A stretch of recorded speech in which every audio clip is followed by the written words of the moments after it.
Hello மக்களே வணக்கம். இப்போ பாருங்கள் எங்கள் வீடை பாருங்களேன். இது வந்து 1996-97 கலைஞர் மூலமாக எங்களுக்கு 1,50,000 ரூபாய்க்கு எங்களுக்கு எல்ஏஜின்னு சொல்லிட்டு விற்றாங்கப்பா. விற்றுட்டு இப்போ வந்து என்ன சொல்கிறாங்க தெரியுமா, உங்களுக்கு வந்து இடபிள்யூஎஸ்னால் வீடு இல்லாதவங்களுக்கு வீடு கொடுப்பாங்கப்பா பாருங்க. அந்த வீட்டில் எங்களை கொண்டுட்டு போகிறாங்க மக்களை. இது 2020 உங்களுக்கு எல்ஐஜி கட்டித்தாரன்னு சொல்லி வீட்டு வசதி அந்த இது குடிசை மாட்டு வாரியத்துலேருந்து ஃபோட்டோ எடுத்து எல்ஐஜி பில்டிங்காக நாங்கள் வாங்கிக்கிட்டு எங்களை திரும்ப இடபிள்யூசியில் கொண்டுட்டு போகிறாங்க பாருங்கள். இதெல்லாம் எவ்வளோ எங்கள் வீடு எவ்வளோ டேமேஜாக இருக்குது பாருங்களேன். இப்படி இருக்கிறப்ப நாங்கள் வந்து உயிருக்கு பயந்து நாங்கள் இருக்கிறோம் பாருங்கள். உயிருக்கு பயந்து இருக்கிறோம். ரெண்டாவது வந்து இது போர்டிலேருந்து வந்து வீட்டு இந்த குடிசை மாட்டு வாரியத்துலேருந்து போலீஸ்லாம் கொண்டு வந்து எங்களை காலி பண்ண சொல்லி நிறைய போலீஸ் எல்லாம் வந்து வீடு ஜன்னல் கதவு எல்லாத்தையும் இடிச்சிட்டாங்க. அதனால் நாங்கள் பயந்து போய் கோர்ட்டு கேஸ் போட்டோம். கேஸ் ரன்னிங்கில் போயிட்டுருக்கு.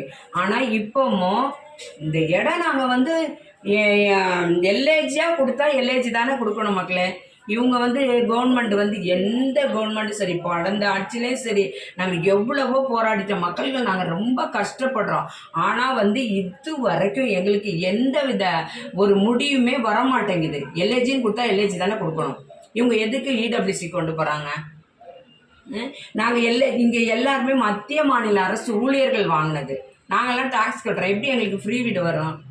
இது வந்து ஒரு கவர்மெண்ட்டுக்கு சுத்தமாகவே தெரியாமல் திரும்ப எங்களை இடபிள்யூசிக்கே கொண்டு போகிறாங்க. இடபிள்யூசியே இல்லைன்னு இந்த இடத்துல எங்களை விட்டு வெக்கேட் பண்ண வைக்கிறாங்களான்னே தெரிய மாட்டேங்குது. எங்களுக்கு கோர்ட்டில் கேஸ் இருக்குது. நாங்கள் இன்றைக்கி இதை பற்றி நாங்கள் பேசுகிறோம், ஒரு வீடியோ எடுத்து பேசுகிறோம். இந்த வீடியோ வந்து எப்படியாவது நம்முடைய தலைவர் சிஎம் விஜய் அண்ணாக்கு இது போய் சேரணும். ஏன்னா எங்கள் 450 குடும்பம் இங்கே இருக்குது. இந்த குடும்பத்துக்கு ஒரு விடிவு காலம் கிடைக்கணும். நாங்கள் அடுத்த பருவமழை வந்ததுன்னா நாங்கள் இருப்போமோ இருக்க மாட்டோமோ தெரில.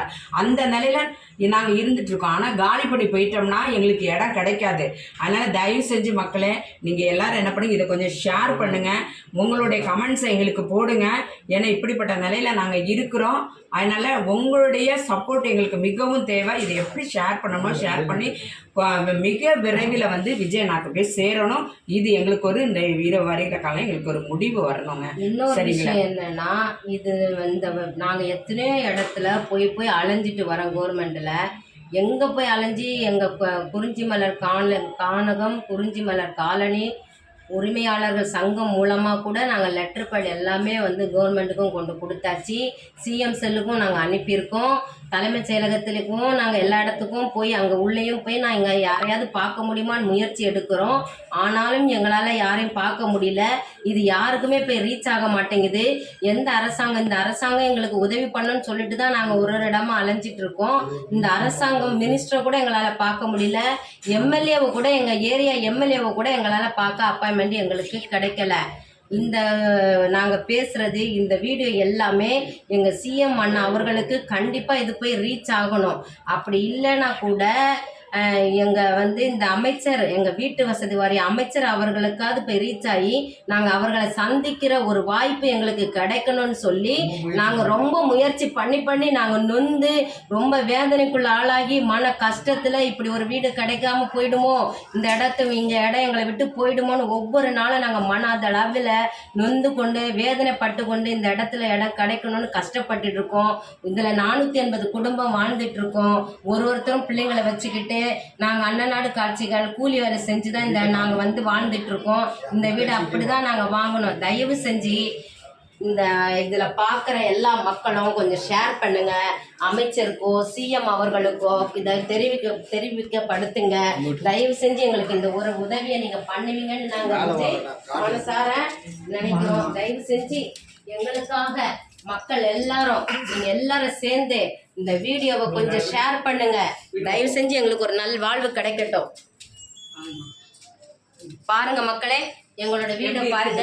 இது எப்படி இடிஞ்சு இருக்கு. நாங்க இந்த மழை காலத்துல இனி வர பருவமழை காலத்துல இது எப்படி இருக்கும், எந்த நிலைமைக்கு நாங்க ஆளாவோம்னு எங்களுக்கு தெரியல. இது வந்து ஒரு ரீச் ஆகணும். இந்த இடம் கவர்மெண்ட் வந்து போலீஸை வச்சு இந்த ஜன்னல் கதவெல்லாம் இடிச்சிட்டு போனாங்க பாருங்க. நாங்க இப்படிப்பட்ட சூழ்நிலையில இங்க இருக்கிறோம். சரிங்களா? இதை வந்து தயவு செஞ்சு இதை வந்து எல்லாருமே கொஞ்சம் ஷேர் பண்ணி விஜய் அண்ணாக்கு போகிற மாதிரி இதை பண்ணி எங்களுக்கு ஒரு இது சீக்கிரமாக எங்களுக்கு ஒரு முடிவு வரணும். இது கண்டிப்பா இது விஜய் அண்ணாவுக்கு போச்சுதுன்னா எங்களுக்கு நல்ல முடிவு கண்டிப்பா கிடைக்கும். ஏன்னா இப்ப இருக்கிற சிஎம் விஜய் அண்ணா எல்லாருக்கும் நல்லது பண்ணிட்டு இருக்காங்க. தயவு செஞ்சு உங்களை கையெடுத்து கும்பிடுற மக்களை எல்லாரும் ஷேர் பண்ணுங்க. விஜய் அண்ணா சிஎம் விஜய் அண்ணாக்கு இதை கொண்டு போக இந்த காதுல அவர் விழணும். இந்த வீடியோவை அவர் கண்டிப்பா பார்க்கணும். அமைச்சர் அவர்களும் பார்க்கணும். இந்த கானக பகுதிக்கு ஒரு நல்ல இதை பார்க்கணும். வரணும். அதுக்கு நீங்க எல்லா மக்களும் ஷேர் பண்ணுவீங்கன்னு நம்புறோம். நன்றி.